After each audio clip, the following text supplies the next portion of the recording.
이 세상의 마지막이 가까워질 때 과연 어떤 일이 일어날까요? 그때를 어떻게 준비하는 것이 지혜로운 것일까요?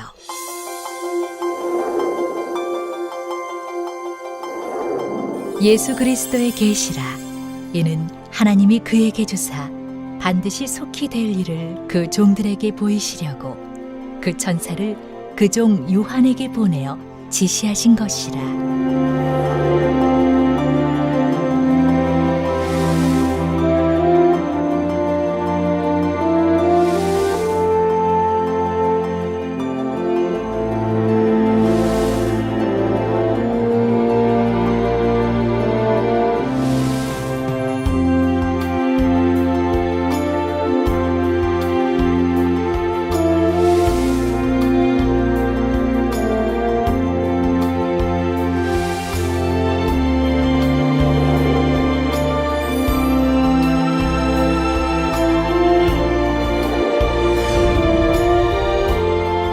사랑하는 시청자 여러분, 세계적인 부흥사 이재롱 목사의 설교를 통해 아버지 하나님의 마음과 뜻을 깨달아 소망과 기쁨 가운데 힘차게 달려가시길 바랍니다.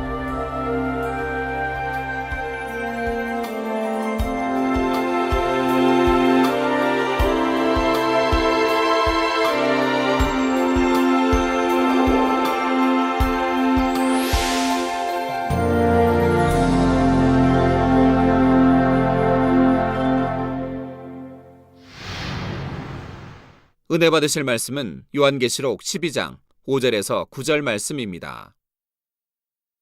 여자가 아들을 낳으니 이는 장차 철장으로 만국을 다스릴 남자라. 그 아이를 하나님 앞과 그 보좌 앞으로 올려가더라. 그 여자가 광야로 도망하매 거기서 1260일 동안 저를 양육하기 위하여 하나님의 예비하신 곳이 있더라.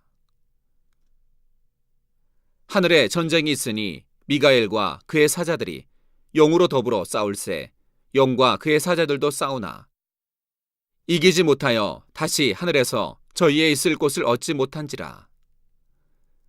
큰 영이 내어 쫓기니 옛뱀 곧 마귀라고도 하고 사단이라고도 하는 온 천하를 꿰는 자라. 땅으로 내어 쫓기니 그의 사자들도 저와 함께 내어 쫓기니라.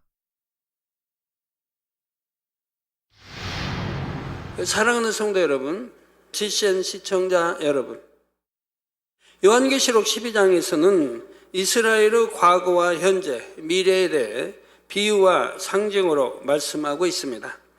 이스라엘은 하나님의 선민으로 택함받는 해와 같은 영광을 입은 민족입니다. 하나님께서 친히 간섭하시며 인도하셨고 온 세상의 구세주 예수 그리스도가 그들 가운데서 나셨지요. 하지만 이스라엘 민족은 선민으로 택함 받았기에 동시에 많은 어려움과 순환도 겪었습니다. 더욱이 자신의 민족 가운데서 나신 하나님의 아들 예수 그리스도를 믿지 않고 배척함으로 결국은 7년 환란의 극심한 고난을 받게 되지요. 그러나 이렇게 7년 환란에 떨어졌을지라도 그들에게는 신랄 같은 희망이 남아 있습니다. 늦었지만 그때라도 예수 그리스도를 영접하여 핍박과 순교를 이겨내므로 구원받을 수 있는 기회가 주어지지요. 계시록 12장에서는 바로 이 과정을 설명하고 있습니다. 5절에 여자가 아들을 낳으니 이는 장차 철장으로 만국을 다스릴 남자라. 그 아이를 하나님 앞과 그 보좌 앞으로 올려가더라. 여기서 여자는 이스라엘을 의미한다 했습니다. 여자가 아들을 낳으려 할 때 용은 그 아들이 태어나면 삼키기 위해 기다리고 있었지요.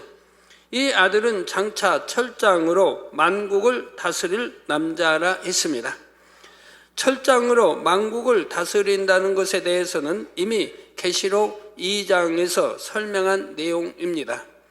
계시록 2장 26절에서 27절에 이기는 자와 끝까지 내 일을 지키는 그에게 만국을 다스리는 권세를 주리니 그가 철장을 가지고 저희를 다스려 질그릇 깨트리는 것과 같이 하리라.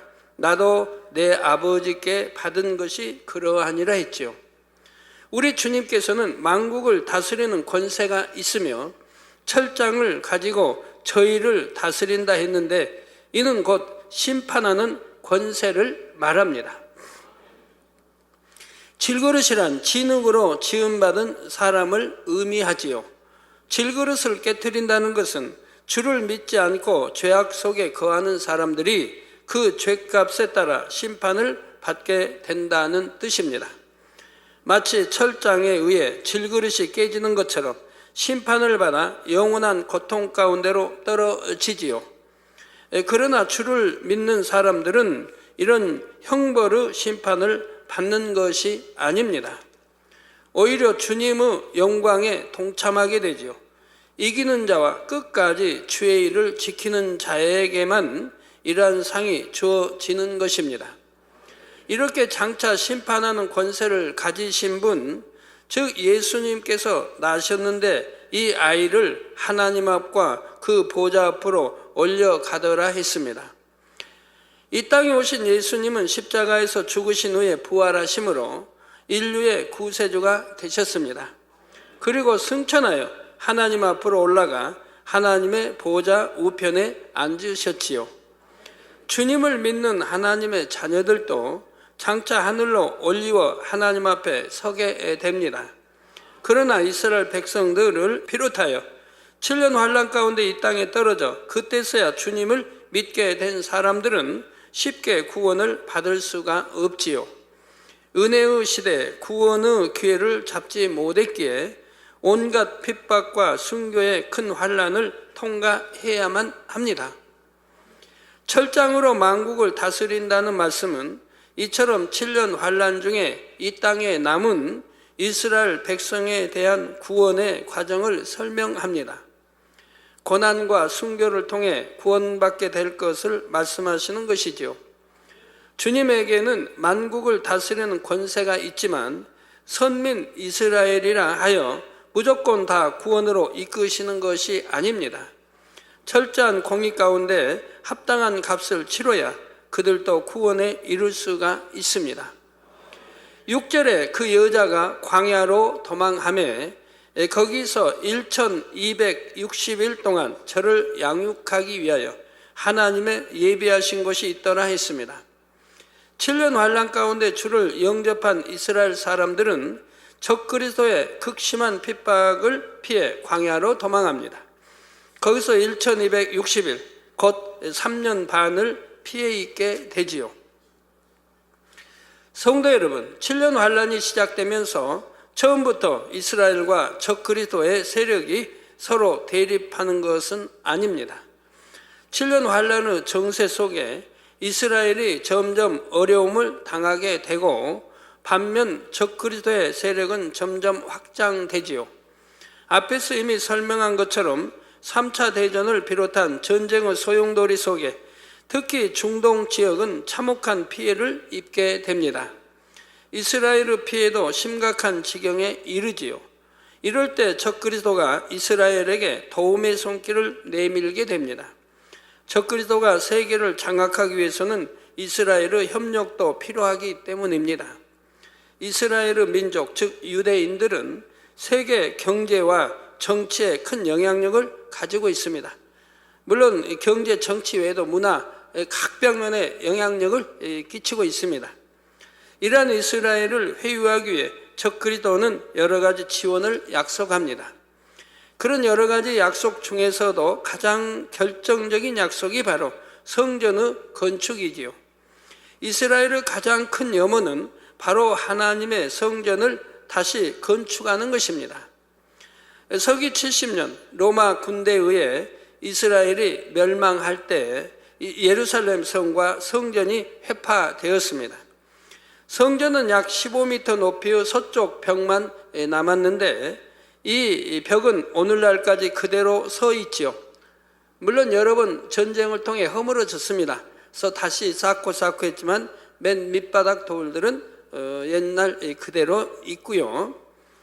유대인들은 이것을 통곡의 벽이라 부르며 이 벽 앞에서 성전 회복을 위해 기도합니다.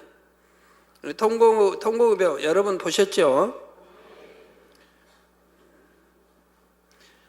오랜 세월 세계 각국에 흩어져 유리해야 했던 유대인들은 자신들의 슬픔과 서러움을 간직한 채 이 통곡의 벽에서 눈물로 기도했습니다. 나라와 성전의 회복을 기도해 온 것입니다. 물론 지금은 이스라엘 국가도 세워졌고 예루살렘도 되찾았습니다. 하지만 그토록 소원하는 성전은 아직도 재건할 수가 없는 상황이지요. 성전이 세워져 있던 예루살렘 성전터에 지금은 이슬람 사원이 세워져 있기 때문입니다. 저기 또 황금 도미 보이죠?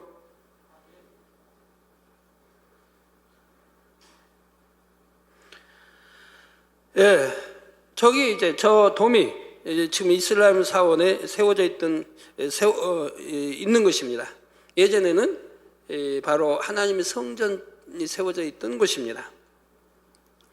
이스라엘이 멸망한 후 예루살렘을 점령하게 된 이슬람 교도들은 이곳을 이슬람교의 성지로 삼았던 것입니다. 그리고 오늘날까지도 예루살렘은 이스라엘과 이슬람 교도들의 분쟁으로 인해 늘 정세가 위태로운 상황입니다. 만약 이스라엘이 자신들의 성전을 회복하기 위해 이슬람 성전을 회파한다면 그 결과는 상상할 수 없을 정도가 되겠지요. 전 세계 이슬람 국가와 이슬람 신도를 대적하여 전면전을 벌릴 각오를 해야 하는 것입니다. 이것은 불을 보듯 뻔한 일이지요. 그러니 이스라엘도 감히 이러한 일을 벌릴 엄두를 낼 수가 없습니다. 전 세계 많은 나라들도 그러한 일이 일어나지 않도록 노력하고 있고요. 바로 이러한 상황에서 이스라엘 민족은 자신들의 성전을 회복시켜 줄 사람이 바로 그들이 기다리는 메시아라고 생각합니다. 그런데 적그리스도가 이스라엘에게 약속한 것이 바로 이 예루살렘 성전의 회복입니다. 그러니 이스라엘이 이를 얼마나 반기겠습니까? 적극적으로 적그리스도에게 협력하게 되지요. 하지만 이렇게 이스라엘을 회유하여 자신들의 유익을 취하고 나면 적그리스도에게 있어서 이스라엘은 더 이상 이용 가치가 없게 됩니다. 적그리스도의 세력이 이미 전 세계를 안정적으로 장악하고 있기 때문이지요. 이때 적그리스도의 본색이 드러납니다. 예루살렘의 성전 안에 우상을 세우게 되지요. 다니엘서 9장 27절에 보면 그가 장차 많은 사람으로 더불어 한 이레 동안의 언약을 굳게 정하겠고 그가 그 이레의 절반의 제사와 예물을 금지할 것이며 또 잠포하여 미운 물건이 날개를 의지하여 설 것이며 또 이미 정한 종말까지 진노가 황폐케 하는 자에게 쏟아지리라 했습니다. 또한 예수님께서도 마지막 때를 설명하시면서 이러한 사실에 대해 알려주셨지요. 마태복음 24장 14절에서 16절에 이 천국 복음이 모든 민족에게 증거되기 위하여 온 세상에 전파되리니 그제야 끝이 오리라. 그러므로 너희가 선지자 다니엘의 말한 바 멸망의 가증한 것이 거룩한 곳에 선 것을 보거든 읽는 자는 깨달을진저 그때 유대에 있는 자들은 산으로 도망할지어다 하신 것입니다. 이미 선지자 다니엘서에 이렇게 말하고 있고요. 멸망에 가증한 것이 거룩한 곳에 선 것을 보거든 또 성전이라고 다시 세웠는데 그 안에 우상이 들어선다 이 말입니다. 이처럼 자신들이 속은 것을 깨달은 이스라엘은 그제서야 적그리스도에 힘써 대항하지요. 또한 많은 사람들이 복음을 받아들이며 회개하는 역사가 일어납니다. 자신들의 조상이 못 박아 죽인 예수님이 참으로 자신들의 왕이요 구세주였음을 깨닫게 되는 것입니다. 이들 이스라엘 민족은 중심이 곧음으로 한번 참된 것을 깨달아 받아들이면 그것을 굳게 지켜내지요. 그러니 많은 고난을 겪으면서도 끝까지 주님의 이름을 부인하지 않으므로 구원에 이를 수 있는 것입니다. 이런 상황 속에서 적그리스도는 자신들을 대적하는 이스라엘 민족을 완전히 멸해버리려고 합니다. 그래서 많은 사람들이 핍박을 받아 죽습니다.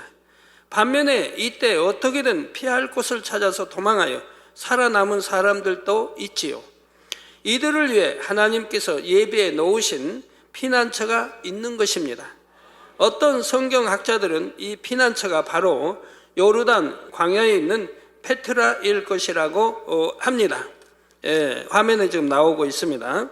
이곳은 1800년경 발견된 고대 도시의 유적으로 이스라엘에서 고속도로를 통해 1시간쯤 걸리는 거리에 있습니다. 페트라는 깎아지른 듯 험한 바위 산속에 있고 한 번에 많은 사람이 지날 수 없는 좁은 길을 따라 깊숙이 들어간 곳에 위치하고 있죠. 여러분이 가서 보신다고 하면 뭐 어마어마한 바위산이에요. 다 큰 바위산으로 뭐 지붕을 덮고 있어요. 뭐 이렇게 아까 지나가는 그 통로만 좀 빤하게 보이고 온통 다 바위산으로 전부 덮여 있습니다. 그래서 이곳을 흔히 천혜의 요새라고 말하기도 합니다. 서방의 기독교인들 중에는 앞으로 있을 엄청난 재앙에 대비하여 이곳에 통조림과 성경을 저장해 놓았다고 하지요. 하나님께서 예비하신 곳이 꼭 이곳이 아니라 해도 때가 되면 하나님께서는 이스라엘 백성들을 예비하신 곳으로 인도해 주실 것입니다. 또 구약에 보면 더 구체적으로 나라 이름들이 거명되어 있고요. 그래서 7년 환란의 엄청난 풍파가 지나기까지 그곳에서 살아남은 사람들이 있게 되지요. 그러면 이곳에서 살아남은 사람들은 그 후에 어떻게 될까요? 7년 환란이 끝나면 공중에서 혼인잔치를 하던 성도들이 주님과 함께 이 땅으로 내려옵니다. 이 땅에는 평화로운 천년왕국이 시작되지요. 천년 동안 원수마귀 사단이 결박되고 주님께서 다스리는 나라가 펼쳐집니다. 7년 환란 중에 살아남은 사람들은 이 천년왕국 시대에 들어가게 되지요. 이스라엘 민족만이 아니라 그때까지 이 땅에 살아남은 사람들은 천년왕국이 임하는 것을 보게 됩니다. 천년왕국에 대해서는 나중에 다시 자세한 설명이 나갑니다. 이제 다시 본문으로 돌아가서 7절에서 9절에 하늘에 전쟁이 있으니 미가엘과 그의 사자들이 용으로 더불어 싸울세. 미가엘과 그의 사자들, 미가엘 천사장과 그의 사자들, 돕는 사자들이 용으로 더불어 싸울세. 용은 이렇게 하나님을 대적하는 자인 것입니다. 그래서 용으로 더불어 싸울세. 용과 그의 사자들도 싸우나 용과 그의 사자들, 또 용과 그의 사자들이 있죠. 싸우나 이기지 못하여 다시 하늘에서 저희의 있을 곳을 얻지 못한지라. 공중 권세 잡은 저희 하늘을 말합니다. 그곳에 와서 미가엘과 그의 사자들이 용으로 싸웁니다. 그 용과 또 그의 사자들과 함께 싸우는데 결국은 패한다 이 말입니다. 그래서 하늘에 공중 권세 잡고 있는 그 하늘에서 저희 있을 곳을 얻지 못한지라. 큰 용이 내어 쫓기니, 큰 용이, 또 여기는 큰 용이 나오죠. 큰 용이 내어 쫓기니 옛 뱀 곧 마귀라고도 하고 사단이라고도 하는 온 천하를 꿰는 자라 땅으로 내어 쫓기니 그의 사자들도 저와 함께 내어 쫓기니라. 땅으로, 즉 이 땅으로 내어 쫓기니 그의 사자들도 저와 함께 내어 쫓기더라 이 말입니다. 이제 공중 권세 잡은 그 자리에서 이제 더 있지 못하고 이 땅으로 내어 쫓기게 된다 이 말입니다. 여기서 하늘이란 둘째 하늘의 공중을 말합니다. 에베소서 2장 2절에 그때 너희가 그 가운데서 행하여 이 세상 풍속을 쫓고 공중의 권세 잡은 자를 따랐으니 곧 지금 불순종의 아들들 가운데서 역사하는 영이라 말씀하고 있습니다. 불순종의 아들들 가운데서 역사하는 영, 여러분 가운데서 역사하는 영, 즉 진리 가운데 살지 못하도록 의심을 주고 믿음을 빼앗고 은혜를 빼앗고 하는 그런 바로 역사는 영들을 말합니다. 그래서 여러분 진리에서 입에된 육체를 행하게 한다든가 여러 가지 또 육신의 일 생각을 통해 역사는 이건 사단 역사는 이렇게 여러분들을 육신의 생각을 통해서 여러 가지 생각으로 죄를 짓게 한다든가 또는 이제 그것이 더 발전해 마귀 역사로 이제 행함으로 나타나기 위해서 육체를 행한다든가 하는 이러한 모든 일들이 바로 불순종아들 즉 하나님 믿지 않는 이방인들 마찬가지고 또 믿는다고 하면서도 이렇게 세상을 사랑하고 세상과 짝하며 계명도 지키지 않고 주일도 온전히 지키지 않고 온전히 11조도 하지 않고 말씀대로 살지 못하는 바로 불순종의 아들들 가운데서 역사하는 영이라 이 말입니다. 이 말씀처럼 루시퍼와 용들 그리고 그의 사자들은 지금도 공중에서 권세를 잡고 있습니다. 하나님께서 인간 경작의 섭리 가운데 이들에게 둘째 하늘에 있는 공중을 내어주셨지요. 때가 차기까지 공중에서 권세 잡고 있으면서 이 땅의 어둠을 주관해 가는 것입니다. 그런데 7년 환란의 시작과 함께 이 땅에서는 성령이 거두어지게 됩니다. 점점 더 악이 관영해지지요. 악의 영들이 활동하기에 점점 더 좋은 환경이 만들어지는 것입니다. 여러분들 우리 사는 눈에 보이는 육의 하늘 여기가 이제 제1하늘이고요. 원수막이 공중 잡고 있는 바로 제2하늘 거기에 또 에덴 동산이 있고요. 그래서 에덴 동산은 바로 사람이 생각할 때 에덴 동산 하니까 하나의 조그만 동산으로 생각하니까 문제가 생기죠. 상상할 수 없이 어마어마하게 큰 겁니다. 그러니까 하나님이 아담과 하와를 글로 이끌어 드린다고 했습니다. 이 땅에서 흙으로 빚어 이제 이렇게 생명으로 만드셔서 에덴 동산을 창설하시고 그것을 이끌어 드립니다. 제2 하늘에 에덴 동산을 창설하시고 이끌어 드리신다 이 말입니다. 그리고 아담에게 권세를 주신다 이 말이에요. 모든 걸 지배하고 다스리고 정복할 권세를 주신다 이 말입니다. 그리고 에덴 동산을 지키게 한다 이 말입니다. 성경에 에덴 동산을 지키게 했다고 했죠. 왜 지켜야 됩니까 도대체가? 지켜야 할 이유가 뭐냐 이 말입니다. 바로 공중 권세자는 원수 마귀도 제2하늘에 함께 있기 때문에 그들이 이게 에덴 동산에 들어오지 못하도록 지키게 한 것이라 이 말입니다. 들어오면 어떤 일이 생깁니까? 에덴 동산 중앙에는 선악과일과 생명과일이 있습니다. 만약에 생명과일을 따먹게 되면 영생한다 이 말입니다. 그러니까 들어오지 못하게 지키고 또 에덴 동산에 있는 많은 사람들을 미혹할 테니까 그러니까 들어오지 못하게 이제 아담에게 하나님이 권세를 주셔서 지키게 한 것이라 이 말입니다. 성경을 참 짝을 맞춰 여러분들이 알면 너무너무 술술 구약이나 신약이나 다 풀리는 거예요. 그런데 아담이 하와가 불순종하여 선악과를 따먹습니다. 선과 악을 알게 하는 나무를 따먹습니다. 그러므로 이제 죄가 들어오게 되죠.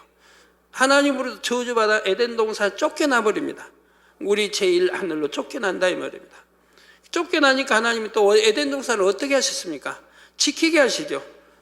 바로 그룹들과 두루도는 화영금으로 지키게 하시죠. 그들이 들어오지 못하도록 원수마귀 공중에서 원수마귀가 들어오지 못하도록 하나님의 에덴 동산 동쪽을 지키게 하신다 이 말입니다. 그래서 그런 기록들이 다 있는 거예요. 여러분들 이런 거 영적인 뜻 하나하나로 다 아시니까 성경 읽을 때 얼마나 편안하겠어요. 읽으면서 이해가 다 되니까. 이렇게 설명 듣기 전에는 도대체 무슨 뜻인가 뭔가 에덴 동산 중동에 있는가 사막지대에 있는가 엉뚱한 데서 에덴 동산 찾는다고 찾고 있고 말이에요.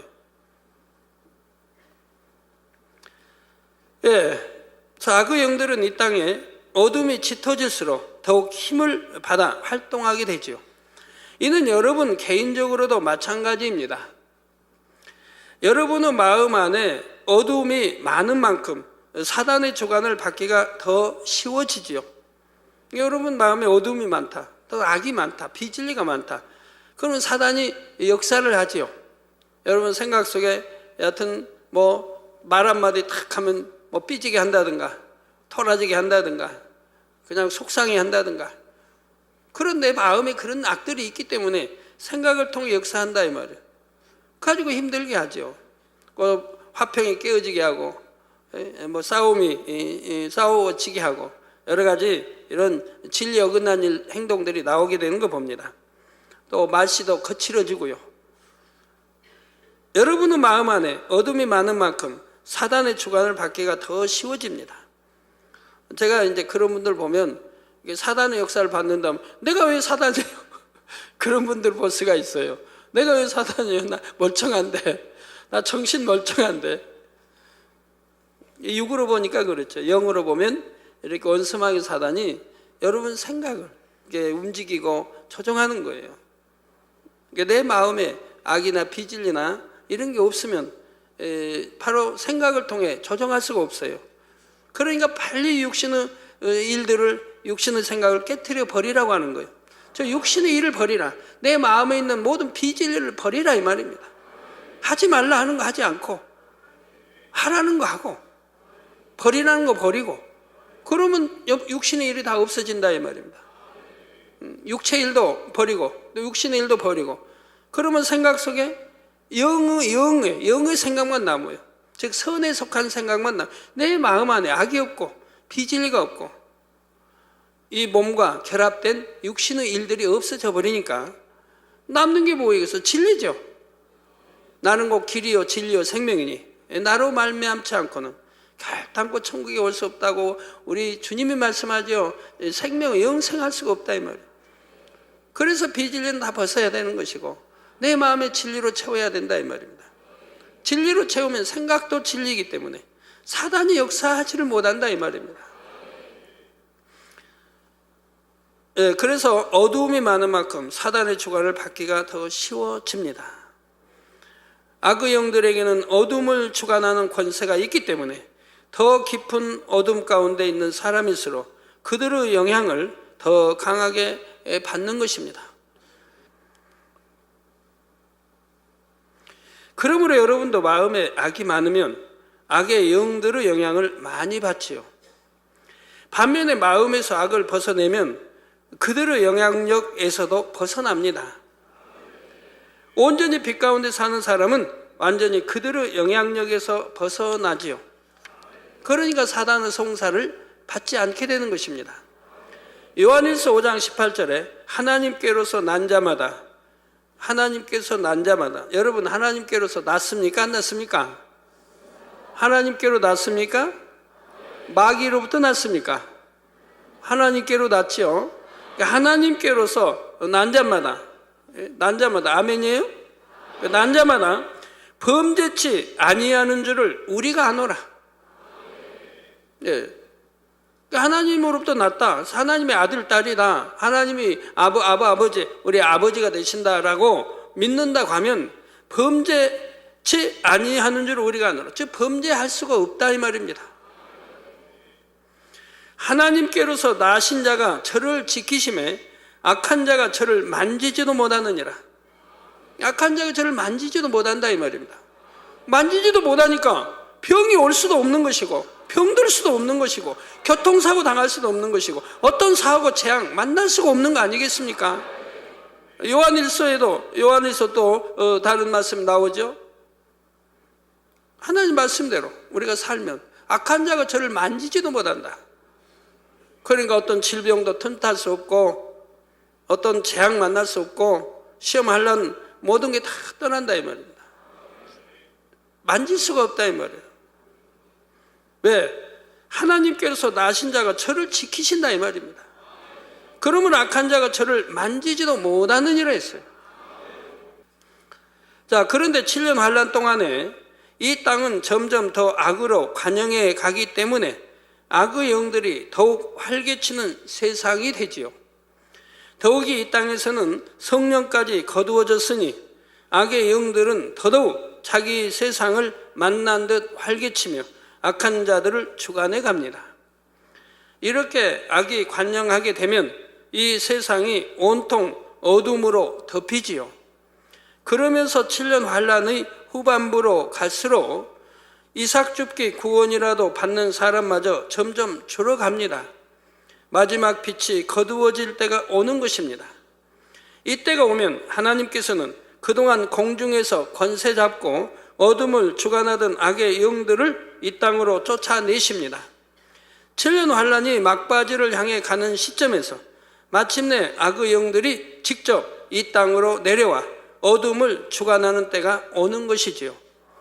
그동안 공중에서 어둠을 주관하던 것과 이처럼 직접 이 땅에 내려와 어둠을 주관하는 것과는 그 정도가 매우 다르다는 사실입니다.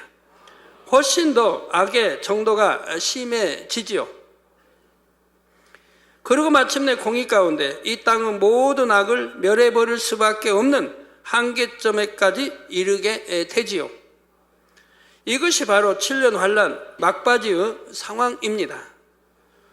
그런데 공중에 권세 잡고 있던 악의 영들이 자기들 스스로 이 땅으로 내려가는 것이 아닙니다. 악의 영들은 자신들에게 주어졌던 공간인 공중을 순순히 내놓으려고 하지 않지요. 그가 참으로 악의 영들이 살기에는 편안한 자리인데, 그래서 바로 미가엘 천사장과 그의 천사들이 용과 그의 사자들과 더불어 싸워서 그들을 이 땅으로 쫓아내는 것입니다. 미가엘은 이제 여호수아 구약에 보면 군대 장관으로 나오죠. 미가엘 천사장, 군대 장관. 즉 악의 영들이 자신들이 원해서 이 땅으로 순순히 내려오는 것이 아니라 하나님의 군대와의 싸움에서 지게 되므로 쫓겨 내려온다는 말이지요. 공중에서 쫓겨난 그들은 달리 어디로 갈 곳이 없습니다. 결국 갈 수 있는 곳이라고는 자신들이 주관할 수 있는 이 땅뿐이지요. 이렇게 어쩔 수 없이 쫓겨 내려왔으니 이 땅에서도 악에 바쳐 얼마나 악을 바라겠습니까? 그러니 주를 믿는 사람들을 더 심하게 핍박하게 되고, 믿는 자들 중에 설령 이때까지 살아남았다 해도 적그리스도의 핍박을 견뎌내기란 쉽지 않습니다. 완전히 어둠의 세력이 장악한 이 땅에는 더 이상 성령의 도우심도 없고 서로 의지하며 신앙을 지킬 만한 사람도 없는 상황이지요. 이런 가운데서 끝까지 믿음을 지키기란 결코 쉽지 않다는 말입니다. 또한 어둠의 세력이 완전히 장악한 이 땅은 이제 더 이상 선이라고는 찾아볼 수 없는 온통 어둠의 세상이 되고 말지요. 온 천하를 꿰는 자인 원수마귀 사단의 수중에 완전히 들어간 것입니다. 그런데 지금 큰 용을 옛뱀 곧 마귀라고도 하고 사단이라고도 한다 했습니다. 악한 영의 세계에도 질서와 조직이 있어서 각각 맡은 역할들이 있지요. 그들도 질서를 어기르지 않습니다. 우리 예수님 말씀한 대로 그들도 질서가 완전히 있어 질서대로 돌아간다 이 말입니다. 악한 영들 중에 가장 우두머리는 루시퍼이지요. 자신을 중심으로 악한 영의 세계를 조직하고 전체적인 흐름을 주도해 갑니다. 그 아래 용들과 그의 사자들, 그리고 사단과 마귀와 귀신을 두어 각각에게 역할을 분담시키지요. 그런데 어둠을 주관하는 데 있어서 실질적인 권세를 갖고 주도해 가는 것은 용들입니다. 용들이 어둠의 세력들의 실질적인 머리 역할을 하고 있지요. 용은 이미 루시퍼의 마음을 그대로 가지고 있기 때문에 일일이 지시를 받지 않아도 루시퍼가 원하는 대로 일을 이루어 갑니다. 그들 밑에는 용을 돕는 사자들이 있어서 용의 지시를 받아 온갖 어둠의 일들을 주관해 가지요. 그런데 실질적으로 인간에게 직접적인 영향을 주는 악의 영들은 사단과 마귀와 귀신입니다. 사단은 루시퍼의 생각과 마음을 그대로 담고 있는 존재로서 근본적으로는 루시퍼와도 하나입니다. 그렇지만 루시퍼의 본체와는 별개로 존재하지요. 이해하기 쉽게 비유를 들자면 하나님과 성령님이 계신 것처럼 루시퍼와 사단도 존재하는 것입니다. 이 사단은 사람의 생각을 통해 역사하여 어둠의 일들을 주관해 갑니다. 사단은 마치 공중에 떠다니는 전파처럼 어둠에 속한 것들을 퍼뜨리지요. 이것을 사람의 생각으로 받아들이면 악한 생각과 악한 마음을 가지게 되며 더 나아가 악한 일을 행하게 됩니다. 생각으로 받아들이면 이제 그렇게 된다 이 말입니다. 그리고 이렇게 악한 일을 행하는 단계까지 이르게 되면 그때는 마귀가 주관해 가지요. 이게 사단의 역할은 끝났고 이제 그 다음에는 마귀가 주관해 간다 이 말입니다. 마귀는 사람들이 실질적인 행함으로 죄를 지으며 하나님의 뜻과는 반대로 살아가도록 만듭니다. 여러분 진리 안에 살지 못하 비진리에 이렇게 살게 되면 바로 하나님의 뜻과 반대로 살아가도록 이 마귀가 역사해 가고 있다 이 말입니다. 사단이 생각을 통해 역사하고 그것이 이제 행함으로 나타났다면 바로 마귀가 주관의 역사에 가는 것이라 이 말입니다. 여러분 이렇게 사단의 주관을 받고 마귀의 행위를 하는 사람들이 얼마나 많이 있습니까? 예수가 우리 구세주심을 믿는다고 하는 사람들 중에도 얼마나 많이 있느냐 이 말입니다. 이 문제죠. 그러니까 믿는다고 하면서 병이 생기고 온갖 질병들이 생기고 사고도 당하고 어려움도 당하고 화평이 깨지고 문제가 발생하지 않습니까? 그리고 사람들 중에 악의 정도가 도를 넘거나 영계의 법칙에 따라 특정한 조건이 갖춰지면 그때 귀신이 역사하는 경우가 있죠. 귀신은 아예 사람에게 들어가서 사람이 자신의 의지와는 상관없이 악한 영의 하수인 노릇을 하게 만듭니다. 간단히 설명을 드렸지만 악한 영의 세계에도 여러 존재가 있어서 이처럼 어둠의 일들을 주관해 가지요. 아담을 미혹하여 선악과를 따먹게 했던 뱀도 결국은 사단의 사주를 받았던 것입니다. 짐승 중에 강교한 속성을 가진 뱀이 사단의 하수인 노릇을 하여 아담과 하와를 미혹했던 것이지요.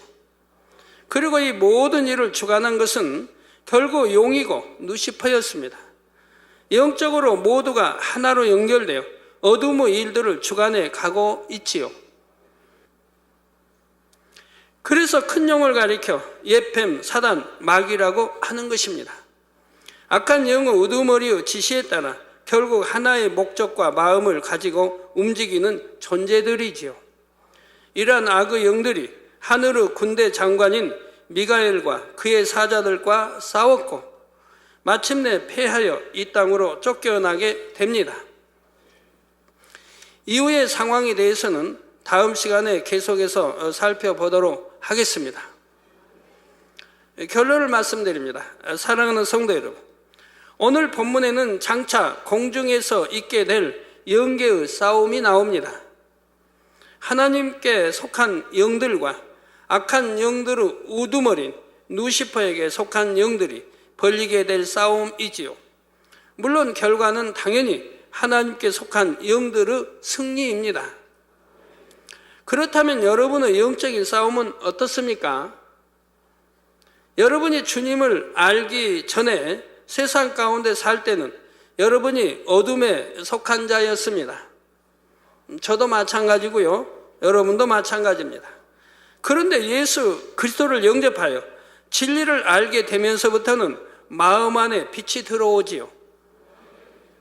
그래서 교회에 나와서 예배 드리는 거예요. 그리고 하나님 말씀을 듣는 것이고 성경을 읽는 것이고 그리고 이 말씀대로 내가 살기 위해서 기도해 나가는 것이고요. 이때부터 영적인 전쟁, 즉 육과 영의 싸움이 시작됩니다. 성령으로 영을 낳으면서 그래서 성령의 소욕을 쫓고 선한 내 마음은 성령의 소욕을 쫓고 악한 마음이나 비진리는 어둠의 마음은 육체의 소욕을 쫓고 이런다 이 말이에요. 그럼 싸워가죠. 근데 성령으로 영을 낳는다는 것은 성령의 소욕을 쫓아 나가게 되면 바로 영을 낳죠. 영을 낳는다 이 말입니다. 성령으로 영을 낳으면서 성령의 법을 쫓으려는 마음과 육을 쫓으려는 마음 사이에서 싸움이 시작되죠. 성령으로 낳은 거는, 성령으로 영으로 낳은 것은 성령의 소욕을 쫓으려고 할 거 아닙니까? 예? 아버지 마음, 아버지 뜻을 쫓아 살려고 할 것이라 이 말입니다. 그러나 육의 마음, 아직 빚을 다 버리지 못한 육의 마음은 성령의 소욕을 거스르려고 한다 이 말입니다. 이 두 마음이 서로 싸운다 하는 말이죠. 갈라디아서 5장 17절에 육체의 소욕은 성령을 거스리고 성령의 소욕은 육체를 거스리나니. 여러분들 이렇게 싸우시는 분, 육체의 소욕은 성령이, 즉 성령은 선을 쫓게 하고 진리 빛 가운데 살게 하고 계명 지키게 하고 이러는데 이 성령을 거스리고 성령의 소욕은 또 육체를 거스린다. 즉 진리 말씀 안에 빛 가운데 그러니까 이렇게 살게 또 한다. 서로 거스리고 서로 싸우는 거 아닙니까? 그래서 육체를 거스리나니 이 둘이 서로 대적함으로 너희 원하는 것을 하지 못하게 하려 함이니라 했습니다. 그럼 여러분 원하는 게 뭐예요? 만약에 성령의 소욕을 쫓자고 하면 바로 육체의 소욕을 쫓자고 하는 것이 못 쫓게 전 거스리는 거 아닙니까? 또 여러분 한 건데 아이고 나는 세상이 좋아, 세상이 사랑스러워, 세상 거 못 버리겠어, 끊을 거 버릴 거 못 버리겠고 이렇게 또 육체의 소욕을 쫓고자 하면 여러분 성령이 또 그걸 거스린다. 쫓지 못하게 또 한다 이 말. 왜? 그건 사망이니까. 그건 지옥 가는 거니까. 성령이 또 그걸 쫓지 못하게 한다 이 말. 그래서 이 둘이 서로 대적함으로 너희 원한, 여러분 세상 사랑하고 싶어도 여러분 마음대로 안 되죠. 왜? 성령이 자꾸 여러분 쫓지 못하게 하니까 마음에 공고하고 괴롭다 이 말입니다. 내가 이렇게 하다는 이렇게 육체의 소욕을 쫓아가다는 결국은 지옥인데 7년 하나 떨어질 것이고 내가 지옥 갈 건데 어느 때 내가 병이 들지 모르고 어떤 때 어떤 재앙을 만날지 모르고 두려움 속에 살아간다 이 말. 이 두려움 속에 살아가는 게 성령이 지금 역사하는 것이라 이 말입니다. 근데 이것을 계속 반복 무시해버리고 계속 죄를 지어가면 결국은 사망에 이르게 된다 이 말입니다. 회개할 수 없는, 돌이킬 수 없는 자리에 이르게 된 이것을 화인 맞은 마음이라고 그래요. 이미 화인 맞아버리면 이제는 돌이킬 힘이 없다 이 말입니다. 은혜도 없지요, 믿음도 없지요, 돌이킬 수가 없다 이 말입니다. 성령이 성령이 이제 다 소위 꺼져버렸으니까. 그래서 이 둘이 서로 대적함으로 너희 원하는 것을 하지 못하게 하려 함이니라 말씀합니다. 이처럼 육체의 소욕과 성령의 소욕 간에 치열한 싸움이 있는 것입니다. 그러니까 히브리서에 죄를 피 흘리기까지 싸워 버리라고 하죠. 하나님의 자녀들은 죄를 피 흘리기까지 싸워 버리라 이 말입니다. 얼마나 쉬워요. 도둑질 안 하면 되고 내 거 아닌 거 더 있으면 갖다 주면 되고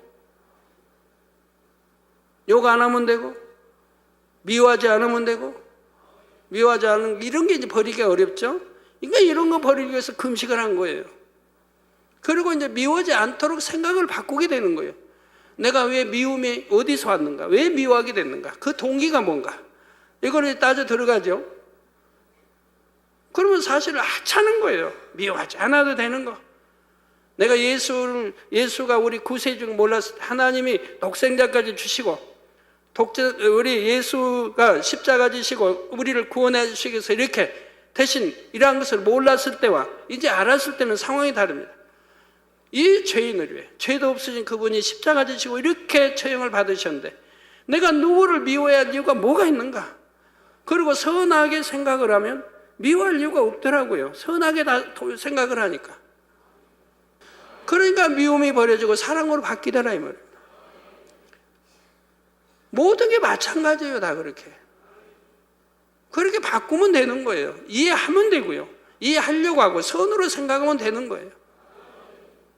이 싸움에서 진리를 쫓으려는 선의 마음이 강할수록 영이 육을 이기고 성령의 소욕을 쫓습니다. 반대로 세상의 어둠을 쫓으려는 마음이 강할수록 육이 영을 이기고 육체의 소욕을 쫓게 되지요.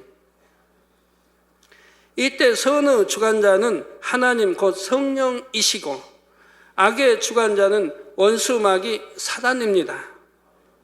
선과 악의 힘이 반반 정도일 때가 가장 치열한 영적인 싸움을 하게 되지요. 그래서 성령의 소욕이 이길 때는 마음이 기쁘고 평강이 넘치지만 육체의 소욕이 이기게 되면 마음이 힘들고 공고함이 찾아옵니다. 성결되어 온전히 영이 승리할 때까지는 이러한 영적인 싸움이 여러분의 마음 안에 있게 되는 것입니다. 그렇다면 여러분은 지금 영적인 싸움에서 어떤 결과를 내고 있습니까? 여전히 악에게 져서 육체의 소욕을 쫓는 경우가 더 많으신지요? 아니면 이제는 성령의 소욕이 육체의 소욕을 누르고 승리해 나가고 있는 과정이십니까? 어느 편이에요? 빌립보서 4장 13절에 내게 능력 주시는 자 안에서 내가 모든 것을 할 수 있느니라 했습니다. 모든 것을 할 수 있다. 왜? 내 뜻대로 내 마음대로가 아니라 우리 주 안에서 우리 아버지 하나님 또 주님 안에서 내가 모든 것을 할 수 있다 이 말입니다.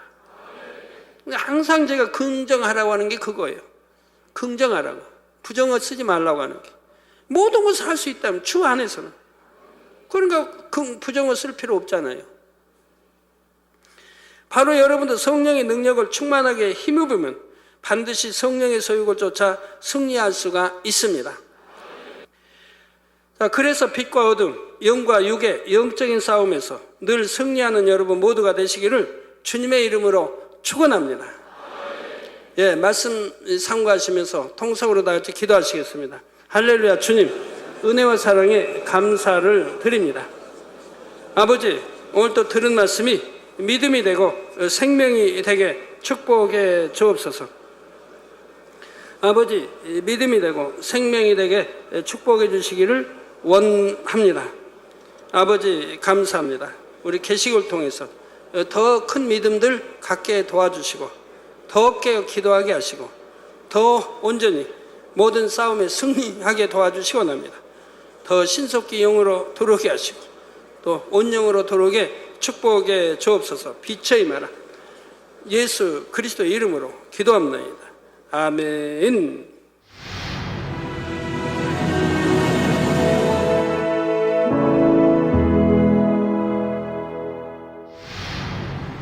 할렐루야. 전능하신 사랑의 아버지 하나님, 이 시간 기도받는 모든 성도님들 위해 안수하여 주옵소서.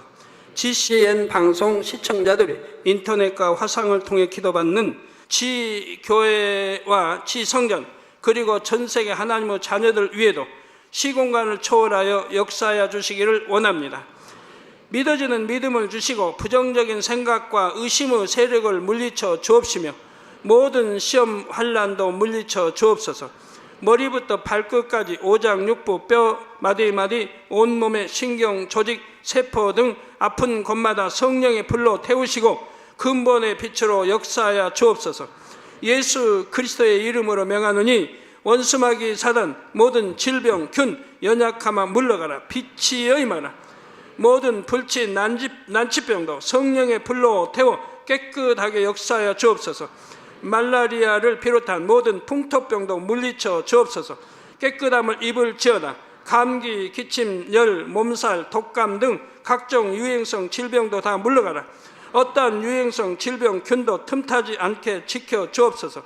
위암, 폐암, 간암, 유방암, 자궁암, 대장암, 피부암 등 각종 암과 에이즈, 백혈병, 뇌졸중, 고혈압, 저혈압, 심장병, 폐병, 위장병, 당뇨, 부인병, 피부병, 갑상선 질환과 모든 염증도 깨끗게 하여 주옵소서. 소아마비, 중풍, 관절염, 디스크도 온전케 하여 주옵소서. 요통, 두통, 신경통을 비롯한 모든 통증은 사라질지어다. 간질, 자폐증, 우울증, 조울증, 노이로제 등 모든 정신질환도 물러가라. 모든 마비된 것도 풀어지고 일어나 걷고 뛸지어다. 눈도 잘 보이게 하옵시고 귀도 잘 들리게 하여 주옵소서. 소경은 눈을 뜨고 기머거리는 들으며 벙어리는 말할지어다. 각종 사고 후유증도 깨끗게 하시고 부러진 뼈도 붙여 주옵소서. 화상 입은 것도 온전케 하옵소서. 화기야 물러가라. 열도 물러가라. 아버지 흉터도 나지 않게 역사해 주시기를 원합니다. 마약을 비롯하여 각종 약물과 독극물 중독도 깨끗함을 입을지어다. 죽은 신경과 세포가 살아나며 죽은 자도 살아나게 하여 주옵소서. 잉태의 축복도 주시기를 원합니다. 잉태 축복을 받으라. 예수 그리스도의 이름으로 명하노니 원수마귀 사단아, 하늘 공중 곳에 잡은 악의 영들아 물러가라. 그의 사자들도 물러갈지니라. 이 땅의 악한 영, 더러운 영, 거짓되고 간사한 영, 이간질하고 미혹하는 모든 어둠들은 물러가라. 모든 흉악의 결박을 풀고 어둠아 물러가라. 빛이여 임하라. 아버지 하나님, 부르짖어 기도할 수 있는 능력을 주시고 죄를 버리고 성결될 수 있는 능력을 주옵소서. 영혼이 잘됨같이 범사에 잘되게 하시고 가정의 복음화도 이루어 주시기를 원합니다.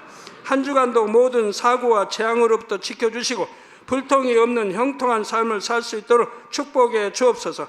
성령의 불담으로 천군 천사와 주님의 불꽃 같은 눈동자로 모든 하나님의 자녀들과 가정, 일터, 사업들을 지켜주시기를 원합니다. 학생들에게 지와 명철을 더하시고 공부도 할 수 있는 뜨거운 마음과 열정도 더하여 주옵소서. 마음과 생각을 세상에 빼앗기지 않도록 지키시고 하나님을 뜨겁게 사랑하는 학생들로 축복하여 주옵소서.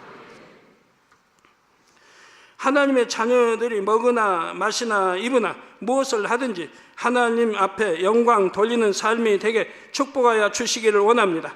나는 하나님을 만났노라, 체험했노라, 응답 받았노라, 축복 받았노라, 간증하는 입술이 되게 역사하여 주옵소서. 아버지 하나님 감사합니다. 홀로 영광 받으옵소서. 우리 주 예수 그리스도의 이름으로 기도하옵나이다. 아멘.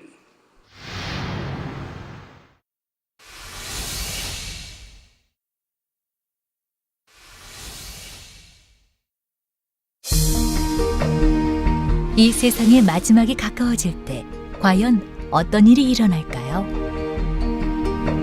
그때를 어떻게 준비하는 것이 지혜로운 것일까요? 요한계시록에 그 해답이 담겨 있습니다.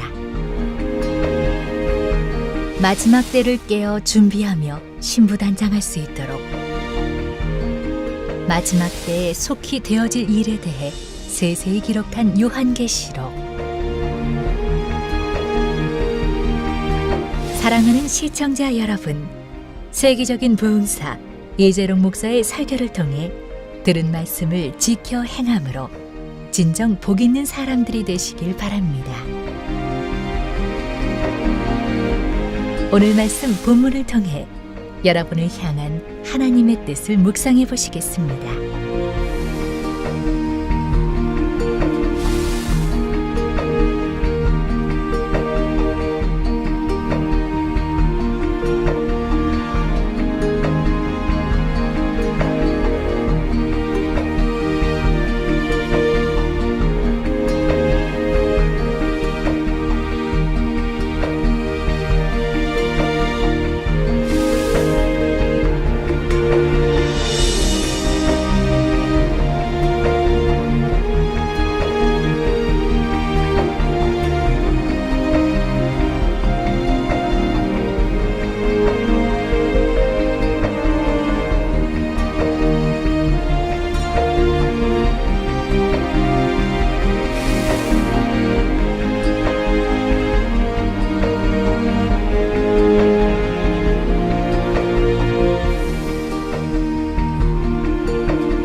하나님께서는 만국을 다스리는 권세가 있으며 철장을 가지고 저희를 다스린다 했는데 이는 곧 심판하는 권세를 말합니다.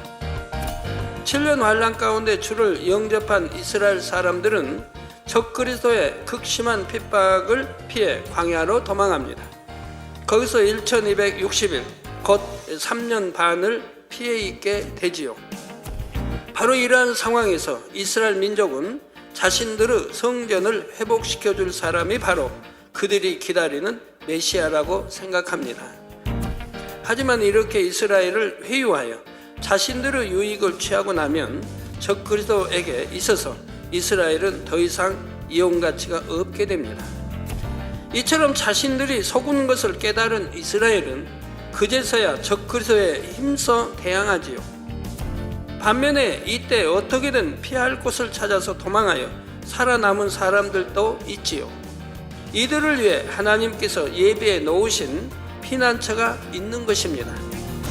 이스라엘 민족만이 아니라 그때까지 이 땅에 살아남은 사람들은 천년왕국이 임하는 것을 보게 됩니다.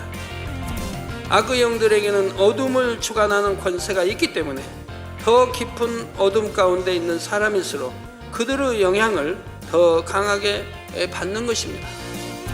그러면서 7년 환란의 후반부로 갈수록 이삭줍기 구원이라도 받는 사람마저 점점 줄어갑니다. 그리고 마침내 공의 가운데 이 땅의 모든 악을 멸해버릴 수밖에 없는 한계점에까지 이르게 되지요. 이것이 바로 7년 환란 막바지의 상황입니다.